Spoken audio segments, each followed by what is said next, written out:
Hello everyone, this is AndresRestart, and this time we are talking about Metroid Prime 4 Beyond. As a longtime Metroid fan, I was filled with so much joy to finally see Metroid Prime 4 during the recent Nintendo Direct. It's been a long time coming. The last time we got Metroid Prime, at least an actual new game, a mainline one, was back in 2007 with Metroid Prime 3 Corruption. By the time Prime 4 comes out in 2025, we'll be talking about nearly 2 whole decades, 18 years. It's been such a long wait. And I believe with Metroid Prime 4, we are at a significant turning point here. If Metroid Prime 4 Beyond comes out in 2025 and proves to be very successful, this could lead to a renaissance of the Metroid series. But if it doesn't, we could be looking at least the Metroid Prime games going dormant for a very, very long time, if not forever. And I think that would be a real shame because the Metroid Prime games are some of the highest rated games ever made. I believe they are some of the best games ever made, and if you talk about just the Metroid Prime series, you can make an argument that it's one of the greatest game series ever. And so it would be a real shame if Metroid Prime 4 comes out, after all of these years of waiting, after all the work that's been put into this game, for it to not succeed. Which brings me to the focus of this video. How does Metroid Prime 4 Beyond avoid failure? That's what we're talking about today. But before going forward, let me ask that if you do enjoy my content, so please subscribe and hit that notification bell. To get things started here, let's first define what we would think would be a failure for Metroid Prime 4 Beyond. This has not been a cheap effort for Nintendo. They restarted the project back in early 2019, at least that's when they announced it, so they already had an initial project that they spent funds on with a team and resources and all, and then they restarted it, and then have been working on the last half decade on it again, hiring a lot of AAA talent at Retro Studios, getting this game together. And from what we've seen of the game, it's arguably the most impressive game on Switch, at least from a visual perspective. It's very clear we're looking at a very high budget game. There are many people working on this game. It's clearly a very big team, even though we don't know the total size of the team. There's likely hundreds involved. This game is going to have to sell at least a few million for Nintendo to feel like it makes sense to do something like this again. Look at something like Metroid Dread. Metroid Dread is a 2D Metroid game, a fantastic game, but it was made by a relatively small studio in Mercury Steam. Yes, Nintendo helped out, and I'm not trying to say it's a small scale effort, but compared to something like Metroid Prime 4, it absolutely is. It didn't cost Nintendo nearly as much money or resources to get that game to go gold, and it sold 3 million. Metroid Dread is a very successful game, because it's not just about how well a game sells, but also how much it costs. I don't know the specific numbers, but hypothetically, let's say that they needed to sell 1 million copies of Metroid Dread to break even. They sold 3 million. That's pretty good.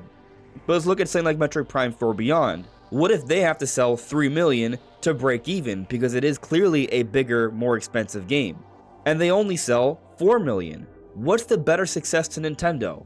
Metroid Dread, because they were 2 million over the break-even point, while in this hypothetical, Prime 4 would only be 1 million over. And I'm just putting in numbers. I don't know what the exact numbers would be, but the point is Metroid Prime 4 Beyond, being clearly a bigger, more expensive effort, is going to need to sell significantly more than Metroid Dread to be looked at as something where Nintendo will come back to again in the future. And not the very distant future, but within reason. There are certain game series that we've seen Nintendo come back to with frequency, and in large part it's because Nintendo can rely on them to be very profitable. They may not cost them that much to make, and they know it will sell still pretty good amounts, or if it does cost them a lot to make, they know it will perform extraordinarily well. Look at something like Breath of the Wild, Tears of the Kingdom. These are some of the most expensive games Nintendo has to make, but they also sell 20 to 30 million copies, so it's totally fine. So essentially, Metroid Prime 4 Beyond, I'm not saying it has to sell 20 million copies here, but it does need to become the best-selling Metroid game to date, and likely by a significant margin. So how does Nintendo go about accomplishing this? Well, you could say, well, just make a good game. Good games are going to sell well. And I think there's actually a lot of truth in that statement. I think good games sell well, especially in today's age with social media. If a game is good, word will get out there, people will understand, people will give it a try. But perceived quality by a select group of people, let's call that critical acclaim, Metacritic scores, reviews. While Prime 4 Beyond may end up being like a 10 out of 10 kind of game that is likely to be nominated for Game of the Year, there's definitely a strong chance of that. That's not necessarily going to translate to sales that will have it be heavily in the green. As much as I love Pokemon games perform extraordinarily well, and the quality of these games oftentimes are in question, especially recently with Pokemon Scarlet and Violet. And so the point I'm making here is that while quality definitely has some level of correlation to success, there's a lot more to it than just that.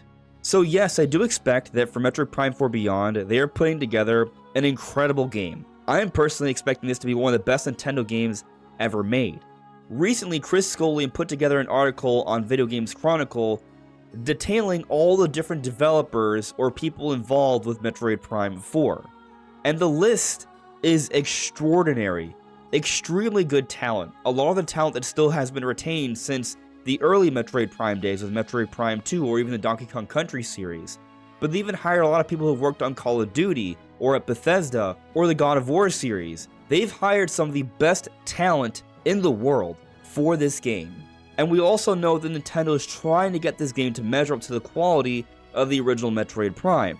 And from what we've seen in Metroid Prime Remastered, that was one of the highest reviewed games throughout the entire Switch generation. It was just a remaster. It's been discussed to be one of the most visually impressive games on the Nintendo Switch, and from what we've seen of the recent Prime 4 trailer, these seem to be building upon that. So I would say all signs are pointing towards this game being extraordinary. But just doing the same thing they did with Metroid Prime 1 through 3, I don't think is going to cut it. I think they do have to do more with the game. So when taking a look at the first trailer, some might say, well, it's clear that this game is a follow-up to the prior Metroid Prime games, which is good, but that's not suggestive of doing more. But in my opinion, this isn't really a cause for alarm in any way if you're looking for some sort of big change here, because typically with that first trailer that shows off a game, we don't know that much about the game quite yet. Look at the first trailer for Breath of the Wild. Look at the first trailer for Pikmin 4.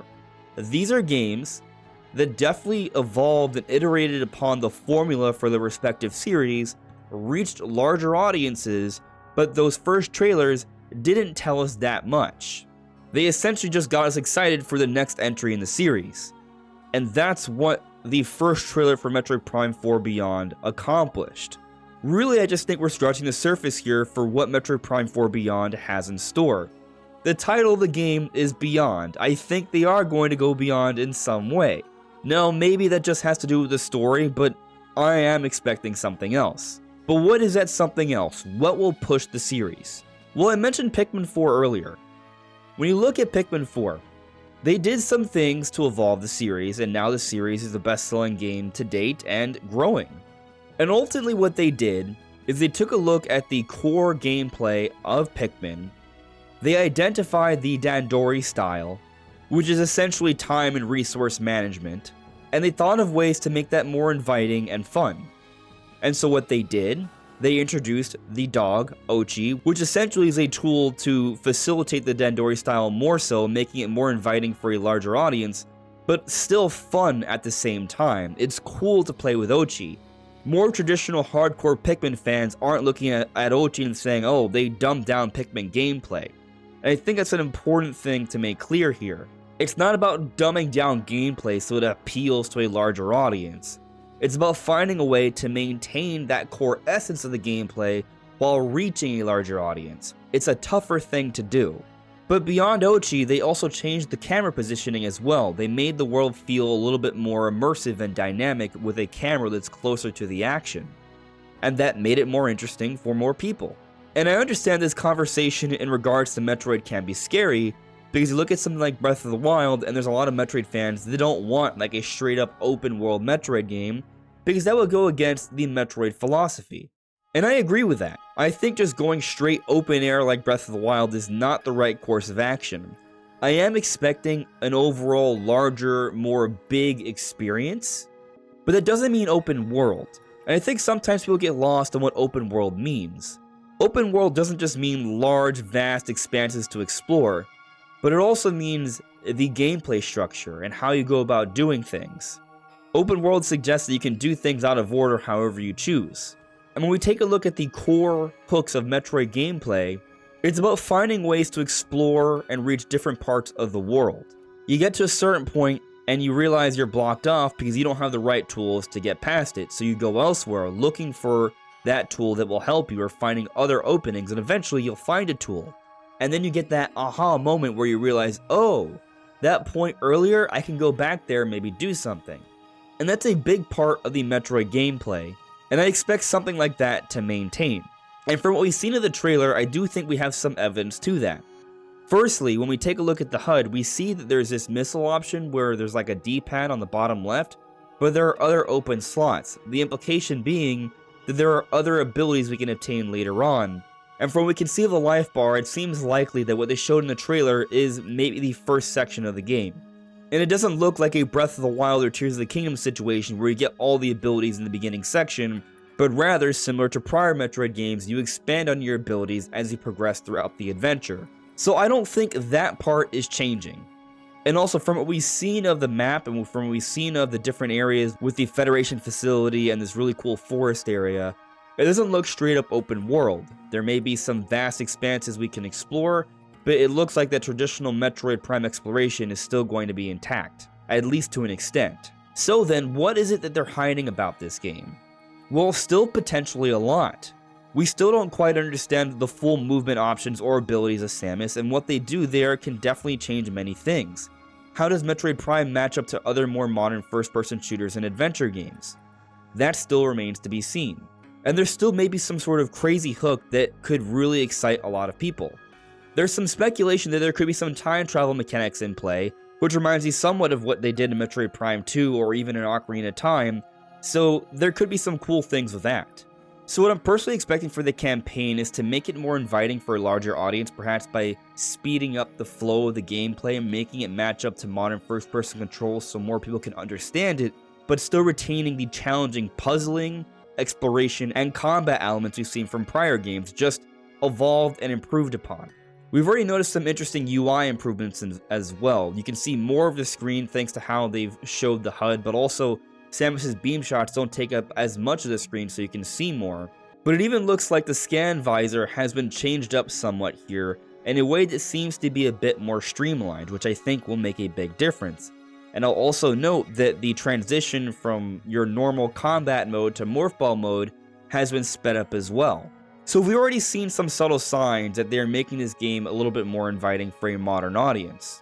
Again, without taking away from what makes Metroid so good for Metroid fans, at least from what we can tell so far. But I do think there's more to be done here. If they were to do this, I do think with the right marketing, I think it can do pretty well. I think it will exceed Metroid Dread sales. But I imagine Nintendo wants to go beyond this, pun intended here. So I mentioned a lot of the talent that's been hired for this game. A lot of the talent has worked on a lot of big online multiplayer games. A lot of hires of developers that have worked on the various Call of Duty games, for example. And so yes, what I'm getting at here is that maybe they've hired a lot of talent.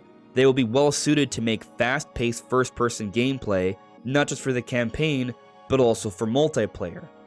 And so we've discussed this to some extent already in the past, but something that's come up recently is this interesting listing in the Nintendo of Europe site for Metroid Prime 4 Beyond. So when you scroll down, you'll notice here it says, "Note, this application does not support the Nintendo Switch Online paid membership services save data cloud backup feature." And so you might think, okay, so there's no save data cloud backups for this game. That's kinda lame, especially for a single player game. Most Nintendo single player games have the save data cloud backup, even multiplayer games do. However, something that has been noted is that games like Animal Crossing New Horizons, or for example, the Pokemon games, these big multiplayer games, they do not have cloud save data backup. That's what this list is, all the Switch games that don't have it. And so there's this thought process that the reason why these games didn't have the save data cloud backup is because they're multiplayer, and if you take advantage of this, this could create some issues with progression or the competitiveness of the gameplay, and so they're not in these games. And perhaps this could be some sort of indication that there might be some sort of extensive multiplayer feature for Metroid Prime 4 Beyond. Like, even Splatoon 2 doesn't have this feature. So what if Nintendo is planning some sort of significant multiplayer in conjunction with an amazing, masterful single-player campaign, not taking away anything from it, that will reach a larger audience? I think there's something to this idea. Now, so before talking more on it, let me clarify that this doesn't confirm that there is big multiplayer in the game. I think it strengthens the idea, especially when we account for all the different hires they've had for this project. But we look at games like Tokyo Mirage Sessions, which is not an online multiplayer game in any way. It's a single player game on Switch, published by Nintendo, and it doesn't have save data cloud backup. So what does this mean? Well, this was a port from Wii U. Maybe there just wasn't that much time or effort put into it, and that's why. So the point is here, it doesn't straight up confirm Metroid Prime 4 Beyond could be single player only, and for whatever reason not have this. However, when you think about how much effort's being put into this game, this isn't just a simple port, this is a big Nintendo game that they are absolutely pushing. There's a reason why this game was a closer for the Nintendo Direct, and a Direct that had something like Zelda Echoes of Wisdom, a new Mario Party, a new Mario and Luigi, but they closed the Direct with Metroid Prime 4. They are trying to push this game, and they're putting a lot of effort into this game. And so if it's only single player, I would be surprised if they somehow can't find a way to get save data cloud backup to work. That would be a real head scratcher. So if I have to place my bets, I do think this is a solid indicator, on top of everything else, that they're going to put in multiplayer. And when we take a look at different multiplayer games, multiplayer could be a way that Metroid Prime 4 reaches a larger audience. We've seen different multiplayer games catch fire. They become the new exciting thing, and people continue to talk about and compete, and it gives games legs. Once you beat the single player, what will keep you coming back? Multiplayer is a lot more replayable than single player in most cases. Now, I do feel like Metroid games have pretty replayable single player campaigns, but in general, multiplayer still makes a big difference. And it isn't like there isn't a history of multiplayer in Metroid Prime games. We have Metroid Prime 2 Echoes, and we have Metroid Prime Hunters, and also Metroid Prime Federation Force. So there is a history here. And depending on what they do with this multiplayer, if it's something unique and fun, it could make a big difference. But something else that I think will make a big difference, in conjunction with a massive single player and a very inviting, addicting multiplayer, is putting this game on more than one platform.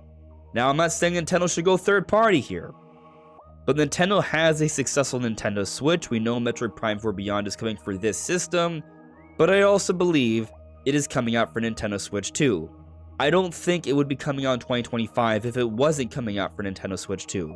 We have seen job listings showing that they have been in the quality testing stage since March of 2023. It's already been a year and a half, and by the time it comes out next year, that would have been a long time to have people doing a lot of quality testing. And while that's certainly possible, I think the indication here is that Prime 4 Beyond could have potentially been ready for this holiday, and the reason they are saving it is because they are also gearing up a Switch 2 version, while probably still polishing up the Switch 1 version to make sure it runs as well as possible, to come out in 2025, release it on both consoles, and really give this game the best push possible. Putting a game out on a console that's reaching its end, while I think it can still find great success because of how many people are still actively playing on Nintendo Switch, if you wait until next year, when we're expecting to launch a Switch 2, that's going to change things somewhat. Now, while there may be some backwards compatibility that can help, I think in order to maximize the potential here, you want to create two different versions. You want to create a Switch 2 version that has enhancements that modernizes the game just a little bit more with the newer hardware, so it can have the possibility of maintaining evergreen success, continuing to sell for years to come. We've seen a lot of games that come out early on for a generation, especially for something like the Switch, reach a new level of success, and Nintendo may want to do something like this. They did do it for Breath of the Wild, and Breath of the Wild became the best-selling Zelda game ever. Perhaps they want to do something similar for Metroid Prime. And that's not me saying it will sell 30+ million copies, but I do think that this will give it its best chance to reach its greatest level of success. And something else that I think many people aren't really considering here is that with Switch 2, There is this growing sentiment from different insiders that have heard about the third-party support that it's going to be pretty strong. And we know we have the Microsoft deal with Call of Duty, so that means that on Switch 2, there's going to be consistent Call of Duty games coming out moving forward. And the ultimate point I'm getting at here is that the Switch 2 may be bringing in an audience that wasn't playing Switch that much, the kind of audience that would be playing on PlayStation and Xbox, and some of the audience may be moving over to Switch 2 if it is going to be a console that can run third-party games well enough where they don't feel like they're totally downgraded, but are also portable. So with this new audience that isn't used to playing third-party games on Nintendo Switch, or at least the big ones that are like big first-person shooters like Call of Duty, Nintendo may want to have something like Metroid Prime 4 Beyond, something new and shiny that appeals to that audience, to bring them over as well, to further maximize the potential of having games like Call of Duty and such moving forward on the console. And so we could have this compounded effect between a multiplayer, a masterful single-player campaign, Prime 4 playing a role in bringing in this newer audience, and maximizing on sales potential by having a fantastic Switch 1 version, but also a fantastic Switch 2 version that can sell for years to come. All of those things I think will help to fuel a new level of success for the Metroid series, and Metroid Prime 4 Beyond, in my opinion, has a fantastic chance to become the best-selling game in the series by a significant margin.